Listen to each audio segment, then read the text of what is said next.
अभी आज हम लोग अंतर्राष्ट्रीय योग दिवस में शामिल हुए हैं। आप भी उपस्थित हैं और शामिल हुए हैं। दो शब्द हम आपसे सुनेंगे सर, दो शब्द योग दिवस पर सर।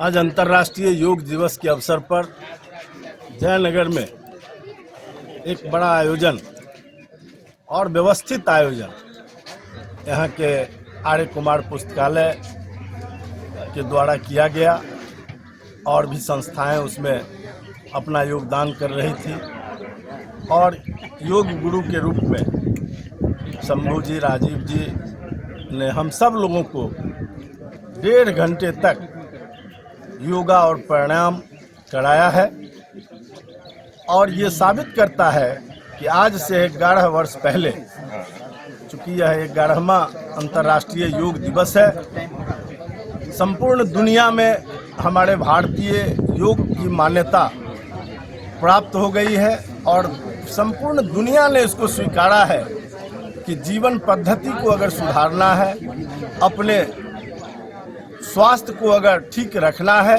मानव जीवन के उच्च आदर्शों को, उच्च मापदंडों को अगर प्राप्त करना है तो उसके लिए योग आवश्यक है और योग से ही विश्व शांति की कल्पना भारत की ओर से की जाती है। और जब योग को दुनिया ने अपना लिया है तो धीरे धीरे जैसे जैसे योग फैलेगा दुनिया के अंदर, वैसे वैसे विश्व शांति का मार्ग प्रशस्त होगा। इसके लिए मैं अपने भारत के प्रधानमंत्री आदरणीय नरेंद्र मोदी जी को आभार प्रकट करता हूं कि उन्होंने दुनिया को योगा का संदेश, अपने जो हजार वर्षों के अपने ऋषि मुनियों की जो तपस्या थी, आदरणीय रामदेव बाबा का जो योगदान था, उसको संपूर्ण दुनिया में परोसने का काम किया है। धन्यवाद। सर आपके दिनचर्या में योग शामिल है सर? मेरे दिनचर्या में योग शामिल है, लेकिन व्यस्तता के कारण कभी कभी उसकी निरंतरता नहीं रह पाती है। ये मेरे लिए दुख का विषय है और इसके लिए मैं हमेशा मन में यह संकल्प को दोहराता रहता हूँ कि ये नहीं छूटे। लेकिन हम लोगों का काम ऐसा है कि जनता की अगर कोई बात आ जाती है, रात में देर तक जग जाते हैं जी, थैंक यू। सुबह में टूट जाता है। आर्य कुमार पुस्तकालय के वॉलीबॉल टीम के लड़के लोग तैयार रहे, उनसे आग्रह है आके हमारे। आज से 11 वर्ष पहले जब अंतर्राष्ट्रीय योग दिवस के रूप में भारत के प्राचीन परंपरा महर्षि पतंजलि ऋषि का जो खोज था योग, उसको मान्यता मिली और दुनिया में भारत अपने सूक्ष्म विषयों को लेकर जब जाता है तो अंतर्राष्ट्रीय स्तर पर उसकी ख्याति मिलती है।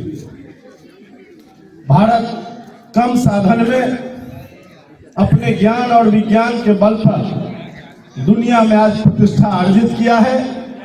उसमें से योग विद्या एक अहम है और इसे हमें कई प्रकार के लाभ, जिसकी चर्चा लगातार मंच से कर रहे थे, मैं उसको दोहराना नहीं चाहता हूं और आप सब जानते भी हैं, लेकिन ये कठिन है करना। जानना ज्यादा आसान है, लेकिन इसको निरंतरता पूर्वक नियमित अभ्यास से समय निकालकर इसको करते रहना, ये मनुष्य के लिए बड़ा चुनौती भरा विषय है। उस चुनौती का सामना हम सब कैसे करें अपने जीवन में और कैसे अपने जीवन की उन्नति, हम अपना व्यक्तित्व का विकास इस योग के माध्यम से कर सके, कैसे हम स्वस्थ रह सके, कैसे निरोगी काया हम अपनी बना सके और इस देश का भी बना सके। आने वाले हमारी जो संतति है